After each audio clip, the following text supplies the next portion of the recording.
everyone, welcome. Thank you so much for being here today at this large firm focus modular construction webinar. I am Ingrid Spencer, Executive Director at AIA Austin. And I'm so pleased today that our speakers are Amy Marks from Autodesk, Timothy Swanson from Skender. Thanks both of you for being here. And I hope you can tell a little bit more about yourself and your experience pretty soon. I'd like to thank our sponsors, Sierra Pacific and Rogers O'Brien. I think we have Shanna Cooper here from Sierra Pacific. Would you like to say hello, Shanna? Hi, yes, thank you. Hello, everyone. Thanks for having us here today. Great, thank you for being here. Yeah, sorry, my camera is for some reason deciding not to cooperate, unfortunately. So I'm waving to everyone, I promise. No worries. I think maybe Chris Shang from Rogers O'Brien is also here. Chris, are you here? Yes, I'm here. Great. All right. Let me show a little video by Sierra Pacific Windows to get us started. Tomorrow, when your children look out their windows, what will they see? A world filled with beauty? Will they do business with companies focused on the long term, who place the importance of the earth and her resources above all else? That's the road we're on. As we build windows and doors with the precious resources from over 2 million acres of our own forest land and a family of committed, talented people, we make use of everything. The bark and sawdust that's left over, it creates energy for the communities we live in. Then we replant to bring back more trees to keep the forest thriving.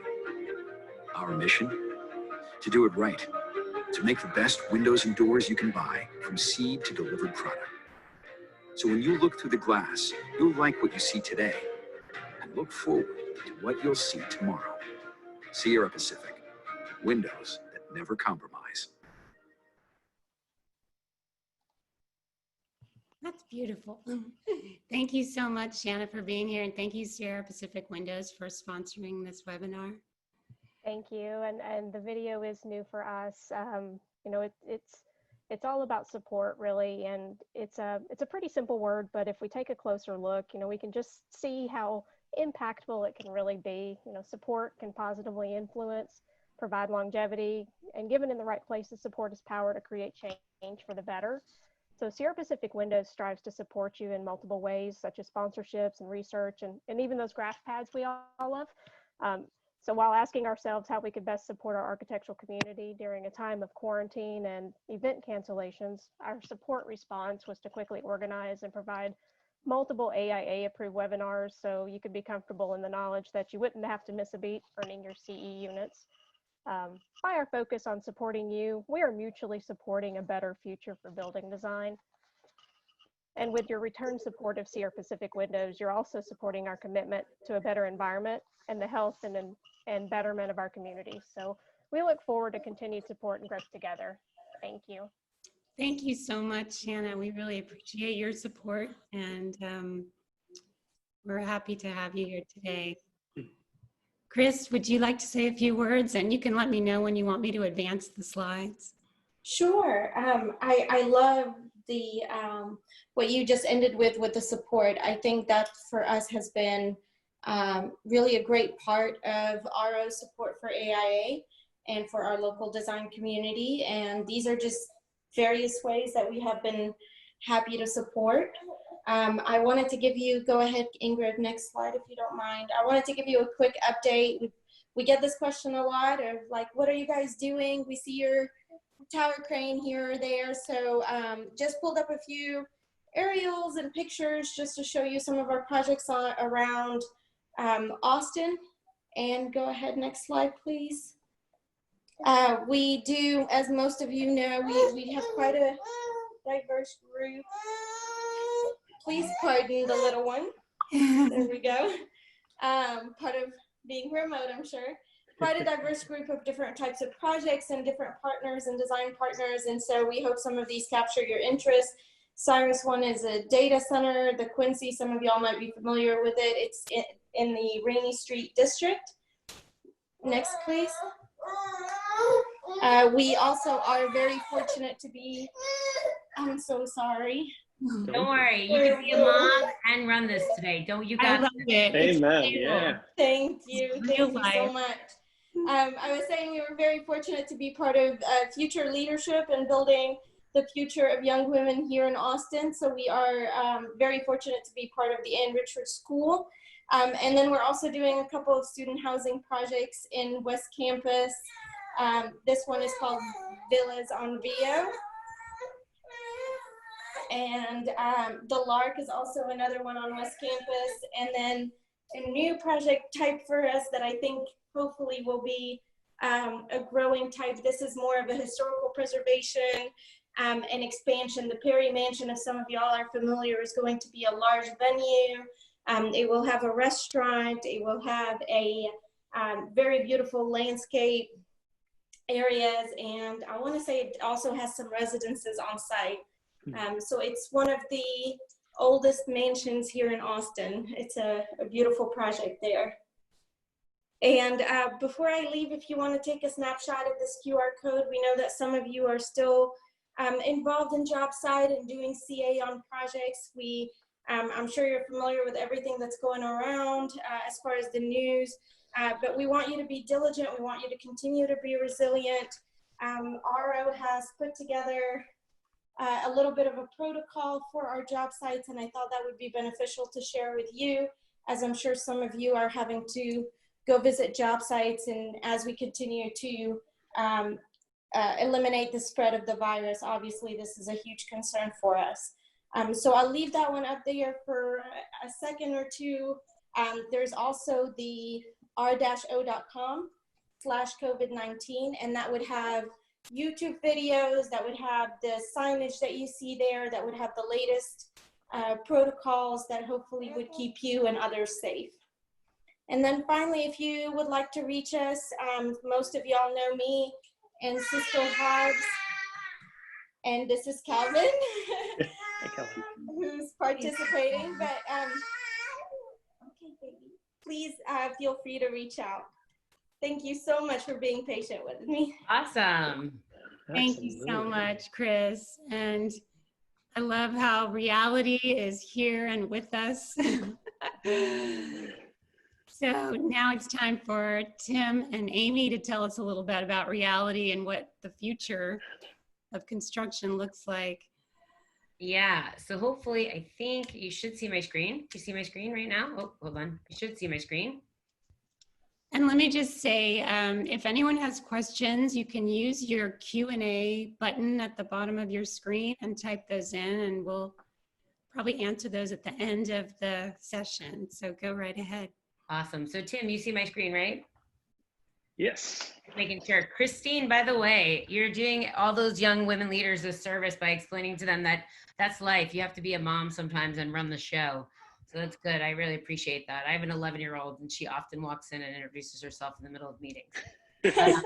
Thank you so much. Yeah, she never met a live webinar she didn't like, or a meeting with our C-suite. So today we're going to have a really somewhat informal fireside chat with Tim and myself. I thought we'd show you some visuals because I know everyone's visual in this lifetime now, and it would be great if we could actually go through some visuals and show you some stuff so we can sort of set some nomenclature. We're going to be a little casual. I'm going to present a little bit. Tim's going to jump in, and then Tim's going to present a little bit. And feel free to write your questions up, and then we're going to leave lots of room for questions.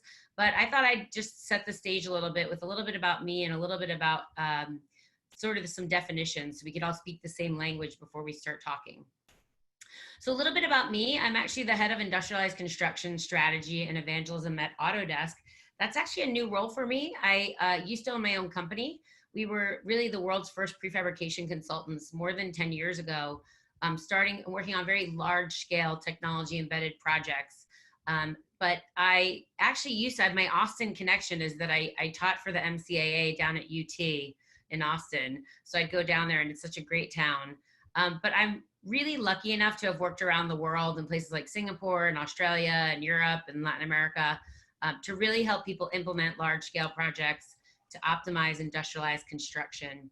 And so what does that even mean, industrialized construction? And by the way, Tim, like you'll appreciate this. I feel like it's always like, when people talk about prefab, it's a bit of like a word salad, right? It's like, they kind of use like every word known to man. And I don't really know if they're talking about modular or assembly. I'm a little bit lost. So part of my passion in life is to set the right language so that we all speak the same language, so we all know what we're talking about, right? I ask a lot of questions too.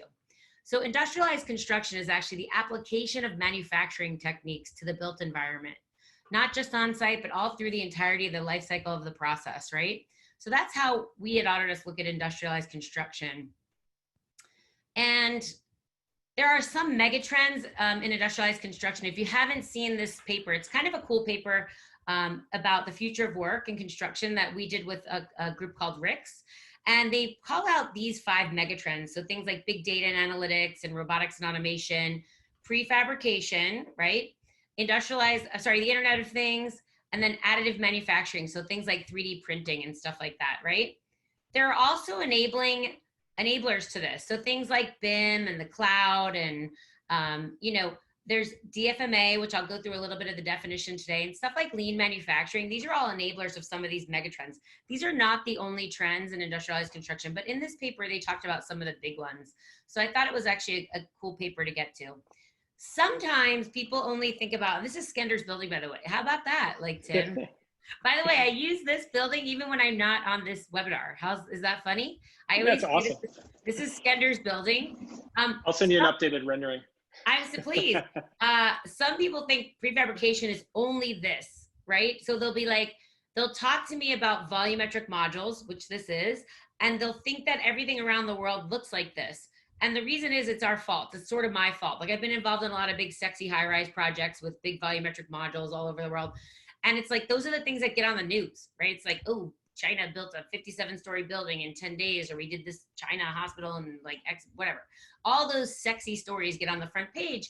But in reality, and I think Tim would agree, even like inside of a factory, not everything looks like a box, right? So I like to think about prefabrication as a continuum, right? And all of these, I call them elements or whatever their name happens to be, but all these prefabricated elements, are usually built in a controlled environment and transported to the final site destination. And hopefully they're installed with accelerated assembly methods, right? So somebody thought about DFA, design for assembly, and got it into the site in an accelerated manner.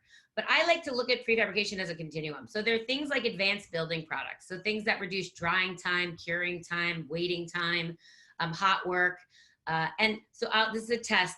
I didn't tell Tim we were going to do that. Do you know what that one is over there? I know you're an architect, but like it's a little hard to see. That advanced building product. Do you know what it is? Nope. Okay, I was going to give you a T-shirt that said Autodesk, but and if anybody knows, jump on in, write it in. So this one happens to be blaze frame, and blaze frame is intumescent tape on track, right? On a track. And so in this case, it's head of wall condition, and there doesn't need to be messy fire caulk anymore, right? So it's like, you don't need a guy that's like opening up a tube, squishing out fire caulk, smearing it on, waiting for it to dry. How much of the tube did he use? The tube goes in the trash. It's like, that's what an advanced building product is, right? And then I hope there's some estimators out there. I always say you have the worst job ever in our industry because somebody asks you that silly question, is it cheaper? And it's like, okay, blaze frame probably is a little more expensive than fire caulk and track, but the reason that we use it and we buy it is it creates better flow and less waste on the job site, and we don't have people there that they don't need to be there in the way. So I'm always looking for things that create flow. So advanced building products always create flow, and they usually have multi-step process in a factory that then they get out on the job site and they're really efficient. We see a lot of single trade assemblies out there these days, mostly because the subcontractors see a lot of value in that, and they're doing it in spite of the architects. I always say I'm an equal opportunity offender.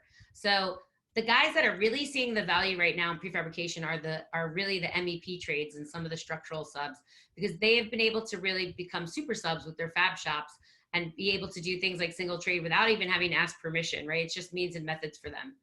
Then we move into multi-trade assemblies. That's where I need guys like Tim to sort of bless it, because as we know, like oftentimes there's additional redundant structure and things like that, and we have to coordinate that up front. And it usually, depending on if I can buy that from somebody or I need to have a few subs build it together, it gets a little bit more complicated, right? And so things that are either volumetric in nature, that multi-trade assembly, like that bathroom pod, or non-volumetric in nature, meaning, you know, it's flat. So like maybe like a medical head wall or something like that, so, or a distribution rack. And then you have volumetric modules. So the picture I showed of Skender's building is a volumetric module. And you'll know there's no hierarchy here. I don't have it like module is the end all be all. And in fact, like I know Tim will talk about this probably in his factory, the best volumetric modular factories I know around the world are actually aggregating the entirety of the continuum into the module as the chassis, right? So, Yeah. right? Yeah, I want to double tap that. That's exactly it. I love this. And it's important for everybody to think about. We can't do volumetric if we're not thinking about the future of building products and how they actually work. And there's no such thing as a multi-trade assembly without the single trade sub-assemblies that work. It is exactly this continuum that you do see in every facility, because it allows you to do the right thing, not right. the one move you've got.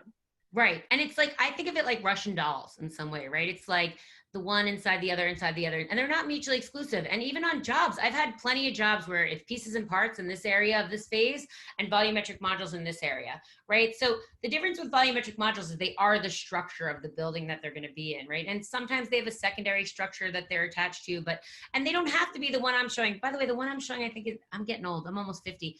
That one might be like 13 years old.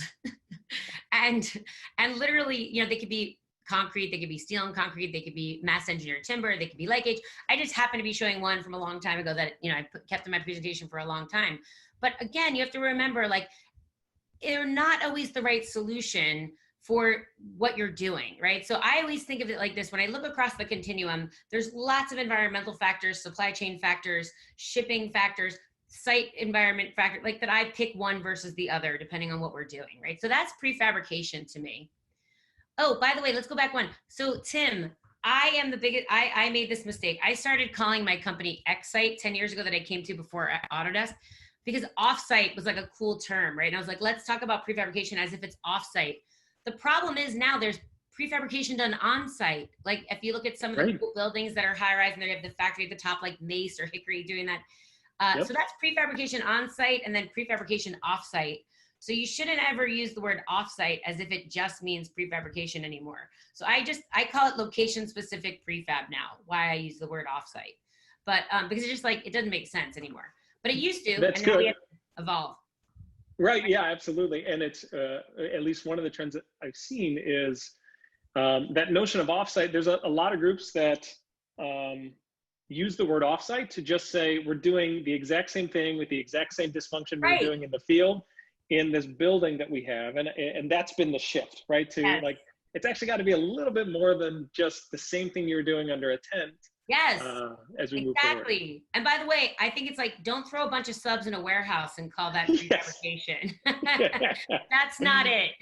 You've only just moved the same inefficient process off-site if that's what you've done. And I know you're not doing that at Skender, so I think that's the cool part about what you're doing. By the way, sometimes I walk into factories and it looks like that, depending on what they're doing. And I think we have to be really discerning about actually who is applying those manufacturing techniques to their business and who is not. And like we have to make sure that we're raising ourselves up to a higher standard. Right. So the other word I hear confusing all the time, and I cut these slides down, so I'm sorry I didn't spell it out for you up front, but is design for manufacturing and assembly. And DFMA also does not mean prefab.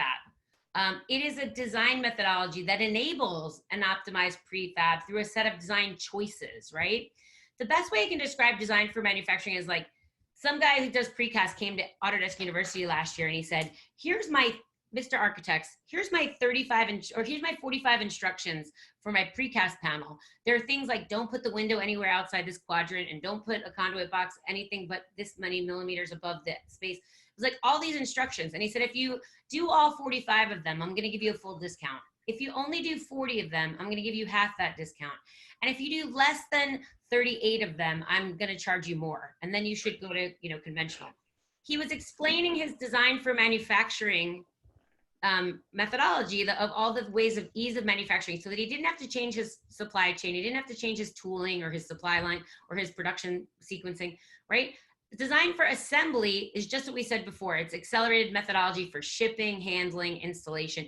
Put those two together. And there are some that are very generic in nature, which I teach about 9 different generic ones, one of which are design it once and use it many times. But the problem is that they are very element specific. Like Tim's modules at Skender have very specific DFMA principles that are different than somebody else's modules.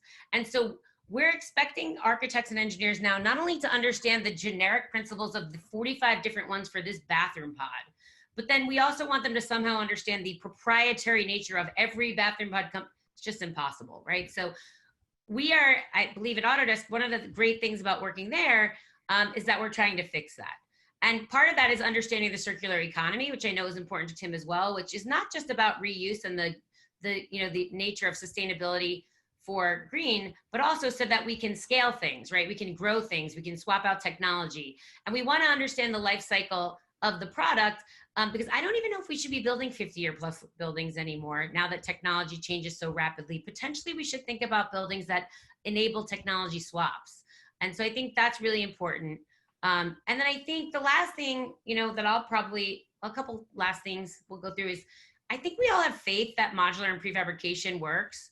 I think we have correlation. We've seen some really cool, like Tim will show you some cool stuff they've done.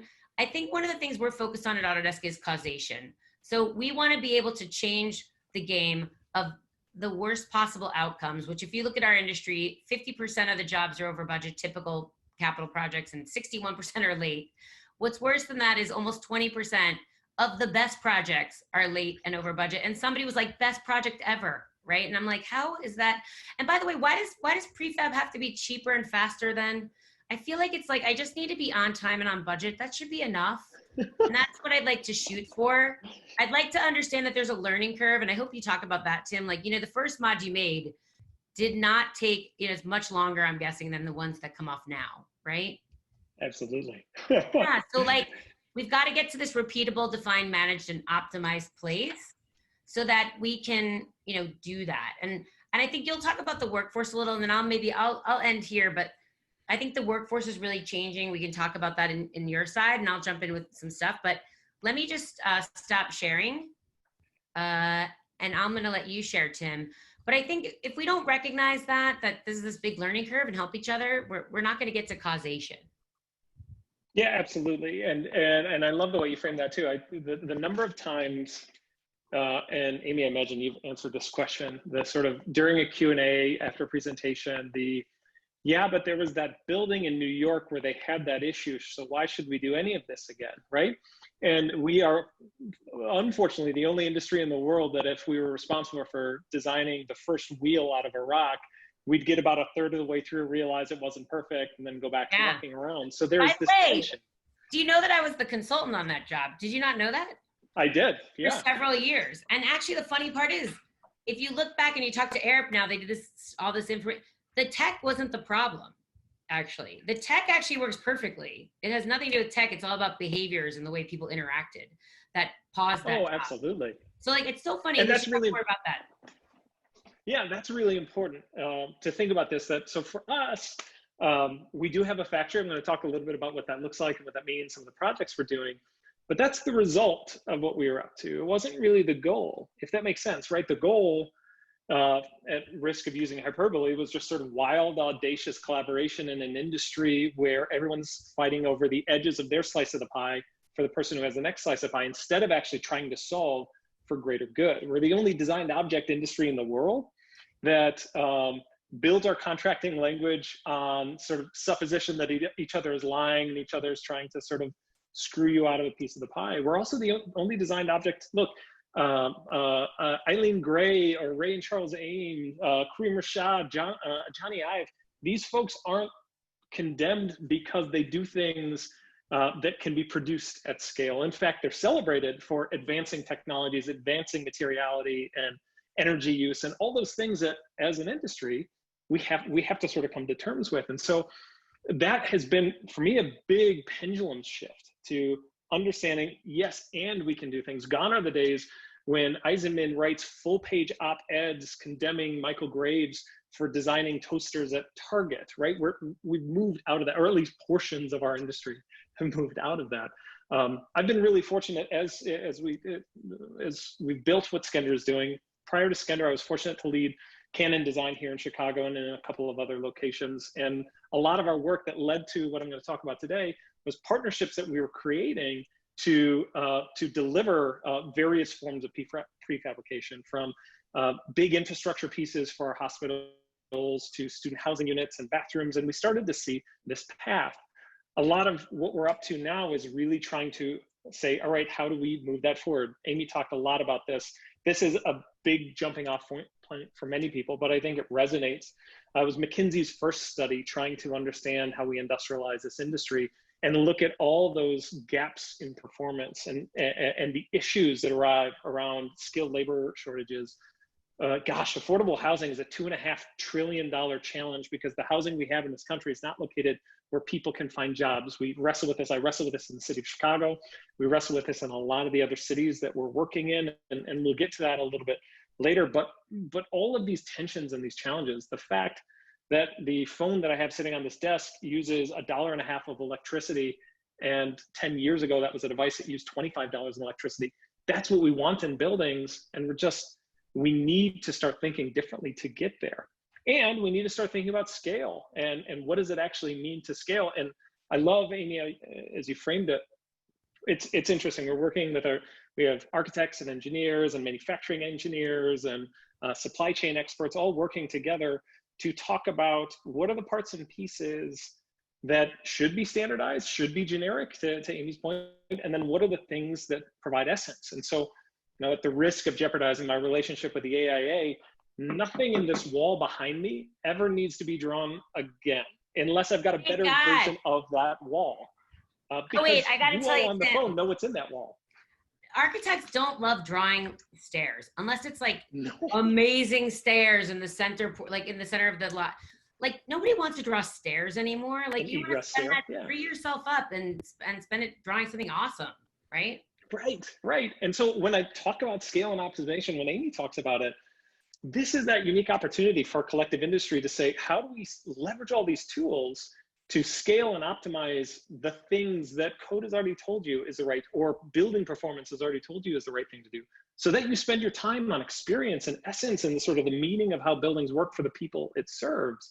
It's why we sort of brought this integration together across design and manufacturing and construction, but it's almost more important for us. And I'm 6 and 1. I've got some partners that love the notion of single source of truth. I have others that, besides that, if we talk about everything below, it is this idea that for me, if I'm trying to make a more accessible, higher quality bathroom, for example, and Kohler is also trying to figure out how they modernize their systems for better buildings, better performative buildings, better experiences, us working together actually solves that equation in a much more meaningful way than if I'm just trying to spec a toilet that I know may have an ad alternate by the time we get down to budgeting. In fact, the more you engage all these players early on, it is that, going back to this thing, the rendering on Apple's website and the specifications and the price didn't change from the time I bought it to the time it showed up at my house. How do we get there as an industry? And it requires pretty deep collaboration. And that, more than anything else, is the most exciting thing because it creates a better process. It delivers a better product. For us, the vast majority of our factory is focused on volumetric modular. We have 3 lines that are focused on non-structural volumetric, so bathrooms, panelized construction solutions that really try to address what is the best way to do it. And it starts with having designers and engineers and manufacturers and contractors talking about what the challenge is, not what the solution is, so that we can apply the right solutions. It's been really powerful, and I just want to dwell on this for a hot second. We're based here in Chicago. Our first location is on the southwest side of Chicago. The big priority that we pushed here too, and many modular builders are moving in this direction, is we on the construction side are a union signatory. We believe in the power of that, specifically in a city like Chicago where it's required.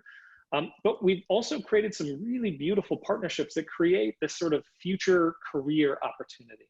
85% of the work done in our facility is under a single trade agreement, and that's a manufacturing agreement. It's not a construction agreement. And it's a path for individuals who have never before seen the light of opportunity in manufacturing or in construction to have a career and move forward. The vast majority of our workforce are moving from 2 to 3 to 4 part-time jobs to a guaranteed 7 to 3 o'clock job every day with weekends off and benefits and vacation days. It fundamentally changes what it means to be sort of in the trades. And the other 15% of the work, we are originally negotiating a 4-party agreement with the electricians and the plumbers. They were hesitant to sign, so we work with really amazing supply chain subcontractors who take the drawings that we give them and fabricate. So they look a lot less like my electrical subcontractor and a lot more like AC Delco, for example, the folks that build all the wiring harnesses in Michigan. It's also meant this sort of idea that as you build, it's not just about the factory. The factory is cool, but the jobs and the path to jobs and job opportunity, the redefinition of how we all work together, again, is often much more exciting for us than the result, which is a widget factory for all intents and purposes. And it makes meaningful impacts. So this idea around housing affordability, we have a number of projects we're doing out on the West Coast where a 2-bedroom apartment construction cost often starts with 2 commas, right? It's insane to build these things, and we're trying to respond to the challenges that face us. Our buildings now more than ever have a huge responsibility. Job losses that we've seen historically and the aging out of workforce has been massively problematic to the trades. And the skills required to do that have been pretty impactful. So we've seen hiring structures change. We've seen project schedules extend. We've seen all sorts of things that are putting pressure on an industry that generally has been very limited in its effort to say, all right, how do we skate to the future? And we try to add a ton of things onto it, right? This is the journal talking about why technology hasn't magically fixed the housing crisis, or, oh, I don't have that one. Or more interestingly, the more successful cities are, the bigger that housing disparity actually gets. In a city like Chicago, we see explicit correlations between concentrations of low-income communities and traditionally disenfranchised populations and unemployment, and we're not able to solve it. So our factory in Little Village here in Chicago is in a community that has over 20% unemployment and is in desperate need of affordable housing. And historically, we've said, we need jobs and we need housing, and we can't possibly think of a way to do both of those. And maybe there is a way, maybe there's a better way to think about it. It requires some phenomenal partners to create that, to create a really great new paths. And partnership all the way across the top. I do love this picture because this is Mayor Lightfoot, 8 days into office at our facility last year in May, the head of the Carpenters Union, 2 of the aldermen for the city of Chicago, one of the most prominent developers in ourselves.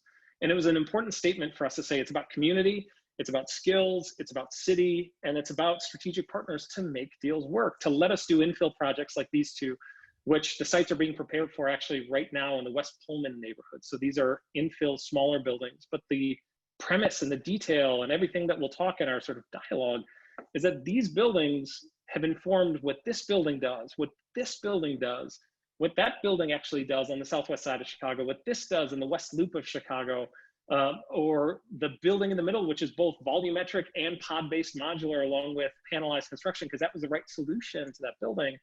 Or even amazing, this is in partnership with Perkins and Will. This is C40, the winner of the C40 international competition on the west side of Chicago. We're working directly with our architecture partners when we're not, everything prior to this was designed in the studio. But even when we partner, how do we allow the expression and the community and the engagement of our great architectural partners to solve for the project that they're solving for, which is not a physical building, it's a manifestation of community and culture to get there. Or this is, just a block and sketch, but this is a partner of ours and David Baker out on the West Coast, and how we can take ideas that start as massing and shift them to a production path.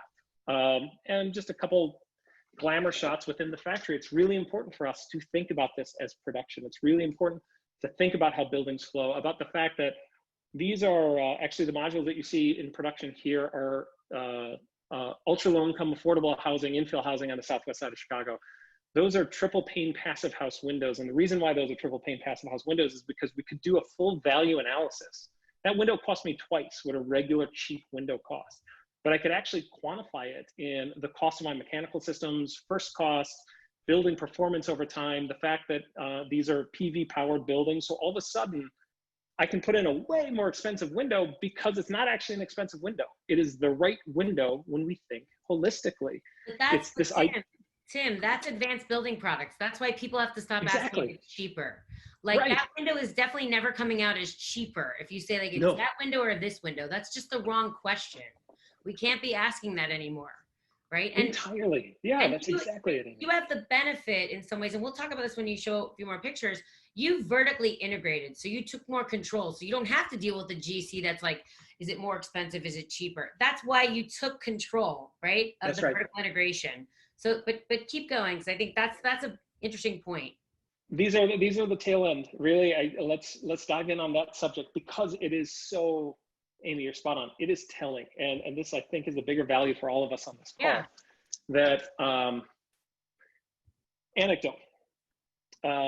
Every new car has a sexy touchscreen on the dash, right? And it's hyped up and connectivity and all the wonders of it.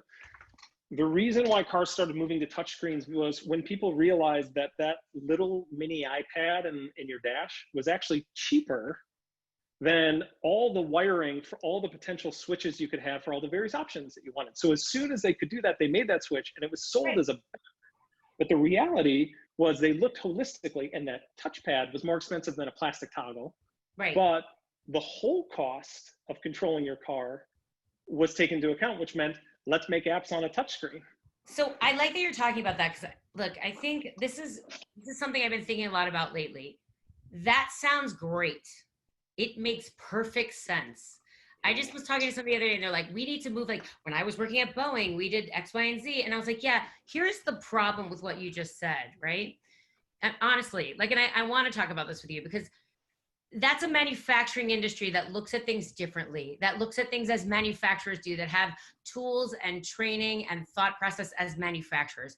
Our issue is that 15 years ago, I'll tell you a story. I went to one of the biggest GCs in the country and I was like, hey, I could teach you how to do things faster with less people. And you want to know what they said back? Why would we want to do that?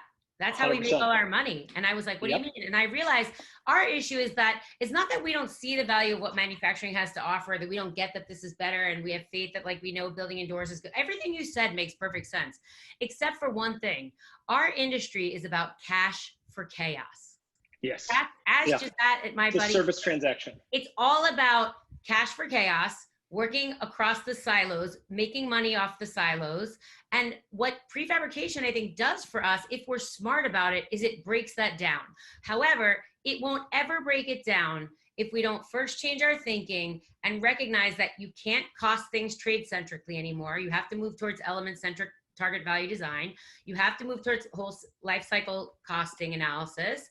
You can't look at things with your same supply chain. You have to grow partners instead of the transactional bidding waste that we have every day here. Try to squeeze the right. out. You have to ask for it. We have to get somewhat, you saw my chart, you have to be somewhat repetitive in some portion of that to get predictability, to use the data for certainty, right? But we have to want that. We can't keep wanting a cash for chaos industry. No, and we have to, frankly, we have to take a little bit more of that sort of ownership and control of what we're doing. So those designers that I mentioned before, they do very well for themselves because the people that buy their product recognize the value of that thought and of that effort to get there, right? Right. And we unfortunately live in a, how much can you squeeze your fee, even though I know that everything that you're doing in that fee will entirely dictate the value of my project moving forward. I still want to squeeze a half a point out of you because I don't want to pay for it ahead of the project. We need to get past that. Yes. As a collective industry and frankly, the strength that I see, and I've been fortunate to spend a lot of time with a lot of different architects and a lot of different walks of life, for example. And there's those that are in the camp that this won't affect their business, and that's fine. It probably won't in their lifetime. There's those that feel like this is somehow removing power or control from the architect. Right. And frankly, those are the ones I don't want to work with. And then those that say like, yes, we can finally start thinking about the things that we want to. You showed, Amy, that sort of myriad of opportunities, things like the excitement around additive manufacturing and 3D printing. Yeah. The Amy House that our dear friends over at SOM did with Oak Ridge National Lab, that's in a warehouse at Oak Ridge, because that prototype wasn't something that could go meet the real world in a meaningful way. Right. But if you start to think about design for manufacturing and assembly, and if you start to have those processes in place, all of a sudden that future is not that far out anymore, because you're doing all the hard work to prep for it. Well, the interesting thing is, before, the reason I came to Autodesk, right? So all my friends were like, I can't believe you gave up your own business to come to Autodesk. And I explained, I taught process. I taught how to do DFMA and prefabrication in process, but I was agnostic to the tech. Now, I'm going to throw this out there. My friends at the Lean Construction Institute love when I say this probably, but Lean doesn't mean you get prefab. It just doesn't. In fact, it can preclude getting prefab if you don't have the right people and behaviors in place. Same thing with design assist. Think about this. We keep saying, well, in order to get DFMA, in order to move what we say at Autodesk, we need to move make and operate up into design, right? That's truly what DFMA is, not just the design for manufacturing, but how we're actually going to operate, how we're going to utilize sustainability up front, right? So I came to Autodesk because the tech ultimately enables data, right? And that process, the tech needs to match the right process in order to get a seamless integration of the data so you can repeat it and get better at it and optimize it. And so interestingly enough, the way I look at Skender in my world, in my viewpoint, you're a great proof point. You basically said, forget it. We're going to vertically integrate all this into our studio for the most part. Like now you're working with some outside architects that you choose, but in reality, to get done what you had to get done, you had to do it yourself as one entity, right? Yep. You had to, because it's hard enough to find some different multiple groups that'll work across the silo that are willing to invest to get better at it, right? So we're project centric that unless you're going to vertically integrate to think the long game, you can't get there. No, Amy, that is so spot on, and it's in fact, it's a way that we've been working to structure our relationships. Because, again, I'm going to go back to the bad examples just because it's sitting on my desk. When you buy this thing, there isn't a line item for design services that you negotiate with Apple ahead of time, nor are there line items for how much the bits cost. There's a value proposition that you make. Our industry is very much, and this is some of the challenge that we have. I have a fixed fee that I have to design this thing for, so I have only enough time to do that project. And a lot of the pivot that we've made is, again, careful here, but what happens if I invest all my profit into the research and development of better ways to do it? Well, oddly enough, I get sexier, cooler buildings that perform better and are actually more economically efficient on my manufacturing line, which means as a value proposition as a business, we're doing well as a business. And at the same time, we're able to explore those areas that you don't normally get a chance to explore. Right. Well, and that's because I always say, like, we say we don't spend money in R&D. You've seen all the numbers. We're second to dead last in spend on tech. I don't think that's true, actually. I think we spend it. I think we spend it in the form of contingency at the end. And then it never gets reutilized in any other long game form because we're so project centric. Those people split up. We don't believe it. It was this asterisk. That's why we had to do it. We saved ourselves. But funny enough, I use my phone as a different example, right? So people always talk about, they ask so much of this prefabrication right now. It's like these ridiculous numbers of, 50% faster and 20% cheaper. Forget all that. Like I just showed you, no one's on time and on budget. I just want to shoot for certainty and predictability, right? The other thing that we always talk about is our phones with like mass customization, right? Okay, so let's start with pulling the building apart into, different elements. But at the end of the day, this is mass customizing, they call it that. I don't get to pick every color that I want, unless I want to pay like an infinite number more than what this costs. I get to pick from red, silver, black, and blue, right? We haven't come up with the red, silver, black, and blue in some ways as you are on your assembly line, right? So it's like, instead, the naysayers go, how are you going to do that? You can't have every building like that. And I'm like, I don't need to have that. I just need the red, black, blue, and red, whatever, these 4 choices for these things. And chip away at it, right? I get different, storage values, different colors, different sizes, but I can't make a phone that looks like my TV hanging up there unless I want to pay 10 times. So it's like, that's the thing. I always like to think, we talk about that we need to move more towards manufacturing. I swear this is what my friend Brent McPhail, who builds machinery in factories. In fact, you have a machine that's part of his background, right? I know you do. But he came out of and we were friends before he started working in the industry, interestingly enough. But I said, we should do a manufacturing 101 because I feel like we should be more like manufacturers. And now it's like, it took 10 years for the last 10 years, people kind of got on board with that. But I think they go, yeah, we should be more like manufacturers. And then they walk out of the room, they're like, what's a manufacturer? You know, and yeah, like, what does that mean? What does that actually mean? Like, well, I don't know how to be a manufacturer. And like, the bottom line is that there's all this pressure. I always think about the industry as like being in a vice lately, right? It's like, you've got owners asking for it now, big owners asking for this. You got, BIM mandates with like industrialized construction around the world. You've got the subs actually making money at it. They have not passed the value upward because no one really enables it for the most part, right? You've got great proof points like you guys as the product manufacturers, and you're basically squeezing the architects and contractors that have not figured out how to design for this or to integrate it. And it's like, what happens then? You were one of those contractors thinking about the squeeze, and you're like, you know what? We got to blur these lines. We're going to vertically integrate. Or Canon, who you mentioned, to blur the lines. Like, they become fabricators. And then you have COVID, and now the whole thing just got squished to even more max. Yeah. So I think we have to think about that, but it won't happen unless we change our tools and our processes and our thinking, and our software obviously needs to mirror that. And that's really what I think. It's easy to say these things. To get there is a lot harder, right? And the process is the devil, and the process is the opportunity. It's I was in Texas about 6 months ago at the National LCI conference. We believe in LCI. We do all the LCI things. Me too. But a lot of the conversation, and you were touching on it, was the authors of The Toyota Way joke that the least read part of that book is the first chapter, where they talk about what it looks like to design the integrated project and process. And everyone goes to chapter 2, which is, how do we squeeze an efficiency out of a product line? So they have a new book that's called Designing the Product for that exact reason. The sort of like, everybody looked at our book and said, cool, how do we do a manufacturing line like Toyota? Exactly. Yeah, let's go straight to that, instead of, oh, there is still this nebulous, complex, collaborative piece that allows anything to go down that line. Right. And that's the hurdle as an industry. We see the inefficiencies in a lean approach, and I believe in it as a process.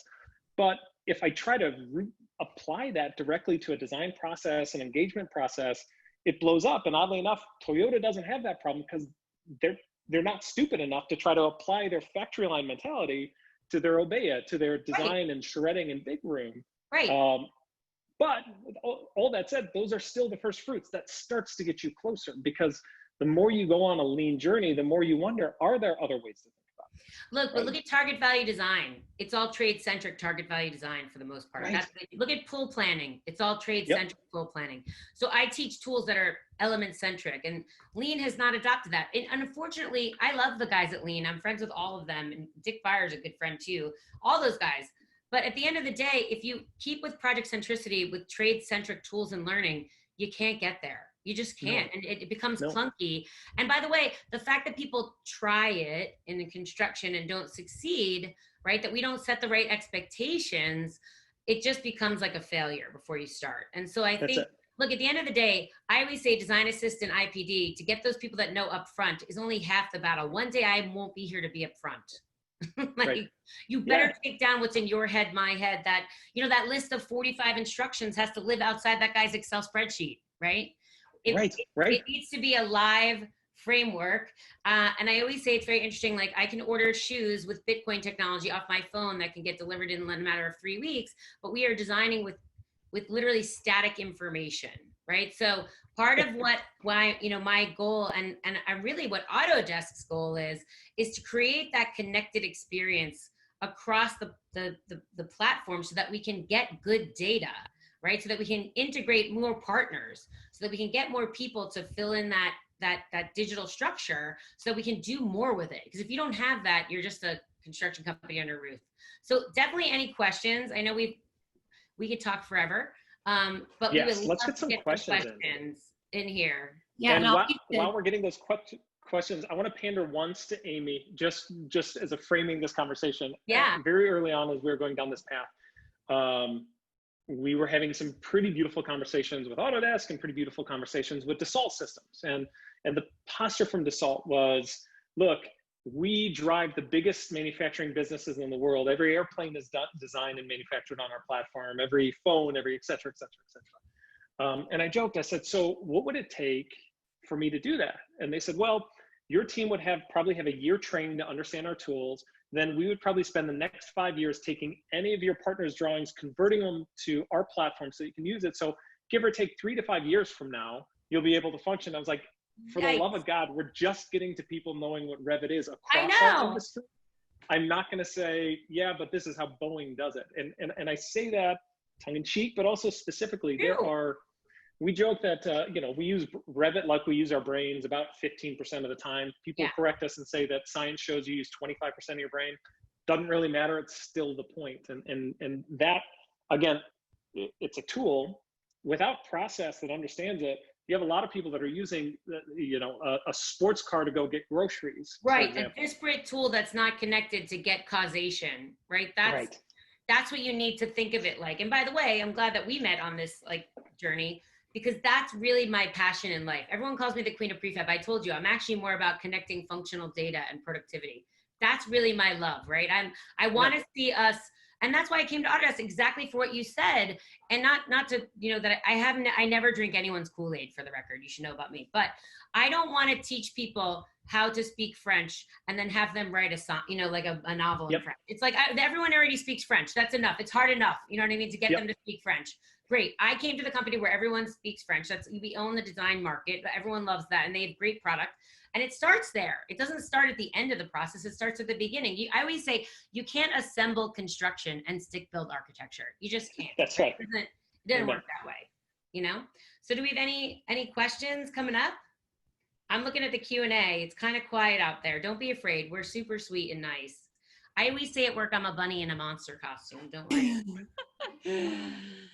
I don't see any questions yet. Come on, Jim Okay, Sussman, you have a question. Do you have any questions for me, or I can ask some questions to you? I have one for you, actually. So interestingly enough, at Autodesk University, I think you guys were there talking it with Stacy, and I love the idea of the 2-flat product that you have, and it's truly a product, right? That's not a process. That is a product that you've had pre-approved that can go through the process of getting your permits very quickly. I think it was like 7 weeks to and you also have that software, you can find the right spot. The part that I thought I wanted to make sure everybody understood, to get there takes money, time, and investment. You didn't get there in a day. How long did it take you to get to that place? Because I think it seems so easy when you explain it. And I'm like, that's the secret of that whole situation. But yeah. It was super easy. It didn't take much time. I think just about a year and a half. It cost us about 14 times what it would cost to design a sort of standard infill building. And it took, let's see, the city of Chicago said that they typically, for a project like that, they have one intake meeting, which is also the review meeting and the sign-off meeting. I think we had 14 meetings. The priority, and so what's interesting about that project, so it's the first thing that I showed you. This is addressing, Chicago has 34,000 vacant lots across the city and the county. Massive deficit in affordable housing, almost 182,000 units needed of affordable housing. And so this was a way to start to respond to some of those pieces. What it was important for us was working with the city to say, this is not about a 3-flat. The result will be a 3-flat. This is not about a 3-flat. This is about restructuring your understanding of how I come to you as an architect with a building, because what you're learning on that 3-flat is not the 3-flat. It manifests in the 3-flat, but it's everything else we're going to talk about. It's rethinking performance and finance models so that it's not about financing that project, but really financing and making available more affordable housing. And so it is simultaneously a metric ton of work to get to that, to be able to sort of, from the time our partners and even the city of Chicago signs up on a building to the time we start producing, it's about 7 days is what it takes for us to get a permit and go full speed on it. That took 2 years to get to, and laying the groundwork for everything else we did, which was a heck of an experience to get there. We make it sound so easy. I'm glad you explained that. So we have a question. So Cameron McElhaney, he said, when working with stuff like bathroom pods, what's the best way to ensure that the same products are spec'd in and outside the pod? Because they are constructed in different areas and different companies. I've seen the products use paint, door hardware, etc., very greatly, and it causes inconsistent designs throughout the whole project. Okay, good question. You want to answer that, or me? Yeah, I'll start, and I'd love for you to finish. Yeah, One of the important things for us there, and you're hitting the nail on the head. This is not, and Amy, I think you crushed it. This is not, all right, our building's over budget, so let's save money by going prefab now. Let's take a cheese grater and slice this thing up. This is not, oh, our schedule needs to be shortened, so let's shorten it. It is, the project has to start with this, with the end in mind, with this idea in mind, or else you get to that question, and I've struggled with it, Cameron, in my previous life and on other projects, where it is a late addition to the flow, and now your specifications are skewed. But when you have that good conversation up front, you can be very prescriptive that, all right, if this is what the offsite location is using, this is what's happening on site. We have to think about it more holistically. It's never going to be just solving for things. This industry is not going to solve for all the other inefficiencies and lack of collaboration that we have. Yeah, I don't need to add to that. That was perfect. Are firms working on digital models that take into consideration facility constraints and using algorithms to manage DFMA requirements?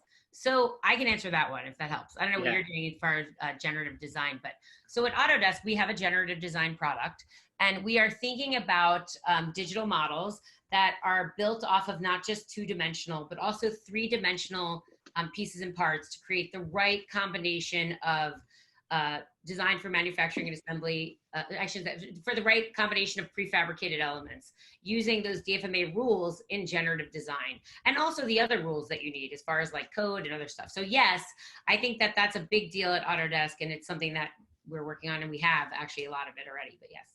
Yeah, and we have amazing support from both Autodesk and Microsoft. A lot of the generative work that we're doing is the least sexy generative work, and it goes back to walls like this. Right. The generative work is, let's focus on, making an amazing room to hang out in, not what happens behind that wall. Those are, I see those as the first fruits, and I see those as that first path into designing DFMA, right? Because now you're starting to think not about the finite element, but what the end result is in the process to get there. It's the combination of elements. I used to call it the Mexican restaurant analogy, by the way. It's like, you know how a Mexican restaurant has like 200 dishes, but in the back, there's just meat, beans, cheese, guacamole, avocados, and like sour cream. But we got to put all those things together to make 200 dishes. But I want to do it in an automated process. What's our next one? Can you please share your thoughts on carbon sequestration and the future of mass timber construction methods in the context of prefabrication? Me or you? I've got some, but it's up to you. Go for it. I think you're going to see a lot of cool mass engineered timber stuff happening in the US, as well as it's been going on around the world in Europe and Australia and Singapore. More and more of that's coming out and looking at mass engineered timber. And I think carbon as a focus, embedded carbon, and also, that is something that is even in our sustainability group here at Autodesk is so important for us. So I think you're going to see more and more of that. Amen. We are, the only reason we're not doing it right now is because we had this thing with a cow who kicked over a lantern 150 years ago in Chicago.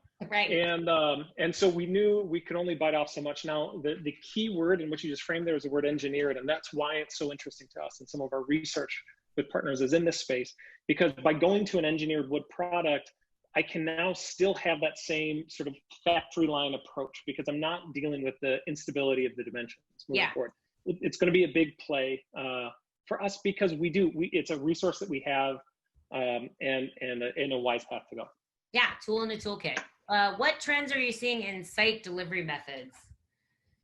I mean, I've seen some cool robotic stuff, and I've seen a lot of really cool laser scanning, even like gantry crane stuff, like robotic installation of different things. There's a lot of cool things, in automation and robotics out there on job sites right now.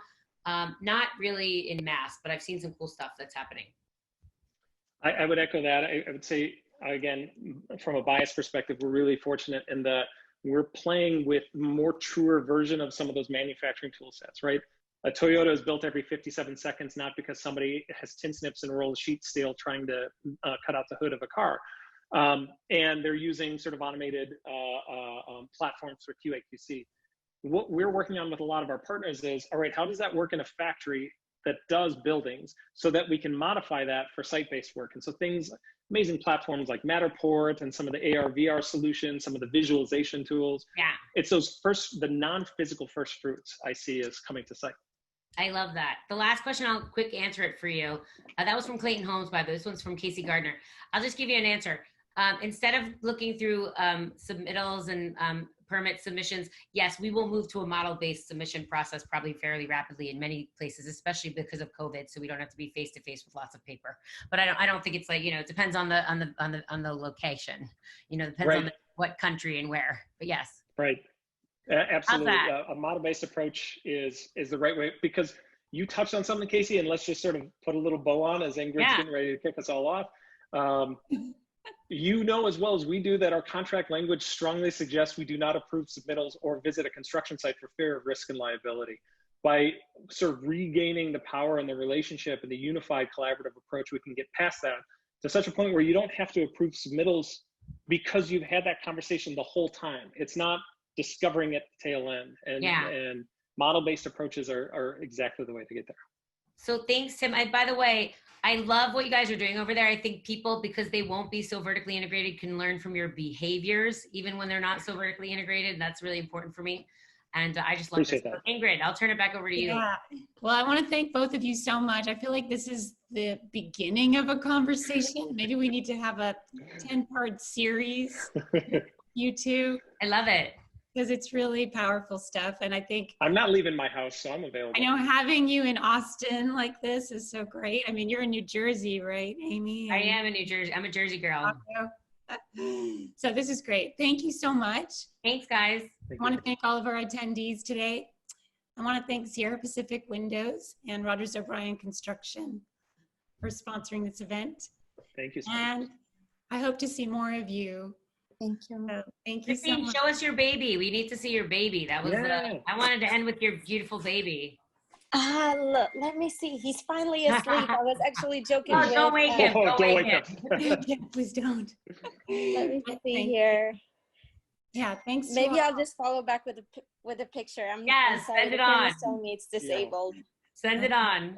I will. I will. Spend more Thank you. time That's so talking sweet. with you too. Thank you. Yes. Thanks, guys. Be well, everybody. Bye. Take care. Bye. Bye.